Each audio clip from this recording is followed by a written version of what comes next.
Welcome back to another awesome video.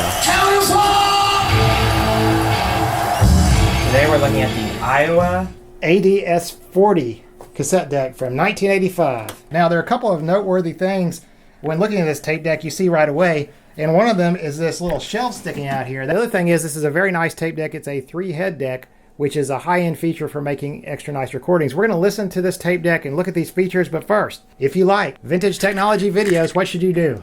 Go look at our channel. Yes, that's right. We have over 200 videos with tape decks and all sorts of fun stuff. So anyway, one of the most unique things about this tape deck is this protruding horizontal control surface. Now, most audio components from the mid-1980s have only a vertical front panel, so this look really stands out. In the 1986 catalog, pretty much all of their decks, except for maybe one or two, had this control shelf, but it was a short-lived trend, and after 1986, they fell back in line and looked like everybody else. So why do you think this was a thing? Why would they make this way? So it looks futuristic. Back in the 80s, personal computers were a thing, and so this sort of looks like a computer with an associated keyboard. This was not just an Aiwa thing. I also noticed this in other tape decks and several high-end editing VCRs at the time. Part of the reason they could do this is it's electronically controlled tape transport, meaning these switches don't actually do anything mechanically. You're not moving anything, they're just telling the computer to do something. In addition to resembling a computer keyboard, this style makes the top section look sleeker and thinner, even though the overall height is pretty much the same as a conventional deck. So what do you think? Is it better? If you're looking down from above, it's definitely better because you can kind of read it. You can see. Yeah, however, it does introduce another decision to make when you stack these components, because it's always going to want to stick out. And it also could be quite a dust catcher. I ended up having to really vacuum that.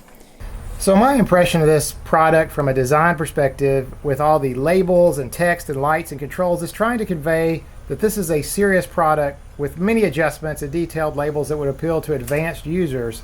Even though it's marketed as simply advanced, I don't think simplicity would be part of the core audience for this. It'd be like a high-tech type thing. Yeah. The other big feature here is this is a 3-head cassette deck, which was a premium high-end feature that cost people a lot of extra money back in the day. But what does that mean? Anytime you buy a 3-head deck, there'll be a monitor switch. Go ahead and press that for a second. Boop. Oh. Yeah. And college team tops at 20 to 40% off. So what that does is choose between what's coming off the tape head and the input source. So when you start recording and go to the tape, you'll be listening to the tape as it's being made. So what we're going to do, I've got these radio station top 40 countdown records on the turntable. I'm going to record a little bit, clip off of these to the tape, and I'll hook the output of the tape deck to the computer, and then we'll toggle this switch, and you'll be able to hear the difference between the live recording and the source, just to see how good the recording is. Okay. New York. Let's keep it non-stop, all right? Here's number 32 and a special weekly top 40 remix of Swing Out, Sister.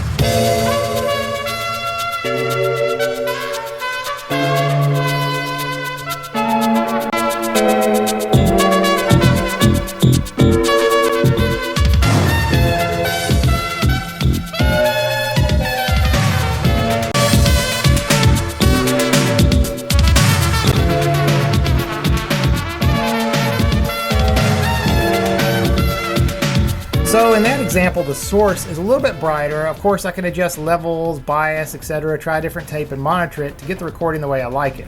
I've demonstrated the bias settings before on another video. I don't think we'll go into that here.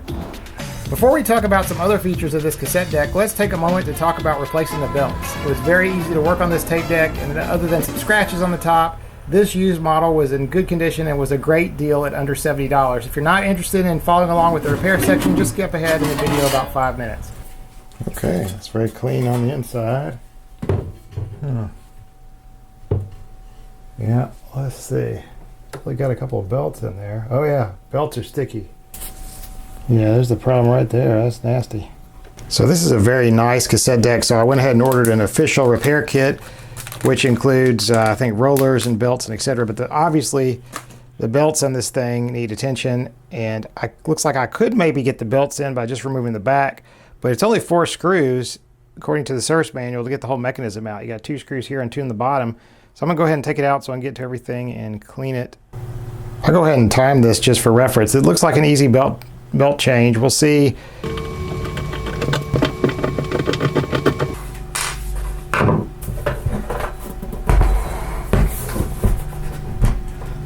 So all 4 screws have been removed. And then I pressed eject.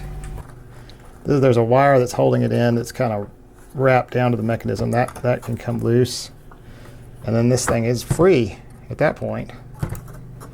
Yeah, so that only took about 3 minutes to get it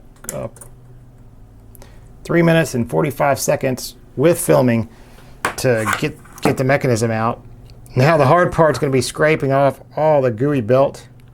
So I managed to get this mechanism out and get the wires where I can get to the flywheels. So that's a good place to get that off and work on it. However, I discovered in doing so that a lot of the belts have melted onto the bottom. So there's a lot of goo on the bottom of the case as well. And as I'm working with this, I don't want to set it in there. So that may take a little bit longer. Ooh, that piece is somewhat together.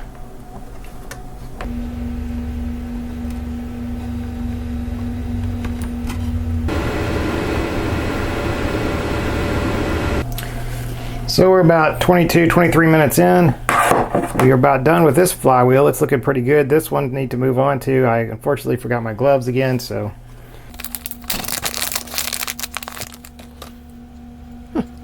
So here are our new belts.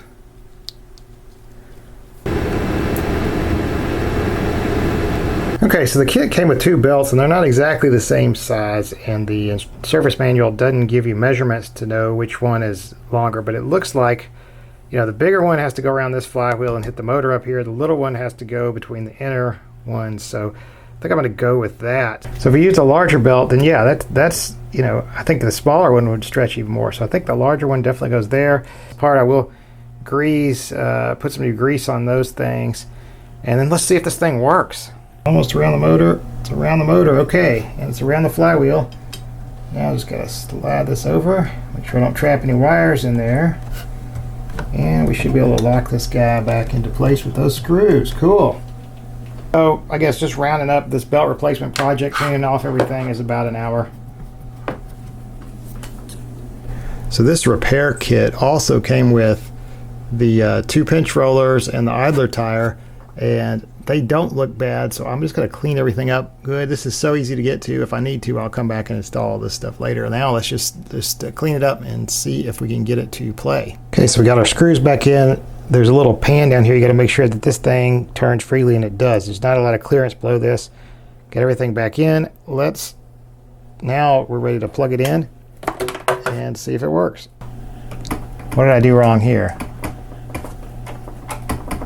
Well, that's a problem. You just have to cycle the power, because I guess in turning the flywheels I had raised up the head. So when I cycle the power, the eject now works. So let's see. Take a normal tape. Interesting. Play. Okay, yeah. We're getting output. See if we can rewind. And let's set this to stop at 0. Yeah, seems like it's working. Since 3 heads was a premium feature, you might think it's always better to buy a 3-head cassette deck, right? Yeah. Wrong. Not really, especially since, you know, if you're not recording anything or maybe just casually listening in the car, because getting a 3-head deck might actually cause you to lose some useful features. For example, most 3-head decks like this one only play in one direction, so there's no auto reverse. Another problem with 3-head decks is, according to some writings, they have a greater need to be demagnetized. Now, tapes use magnetic fields to record on the tape, and so there can be buildup of magnetism, and this thing has a solution for that. It has something called AD-S. So when you first turn on the cassette deck, the AD-S light comes on and it demagnetizes the heads. Apparently with a 2-head deck, you don't need to do that, because the act of using the same head for recording play sort of takes care of it. Another compromise with this deck is it's not Aiwa's top-of-the-line deck, so it doesn't have music search.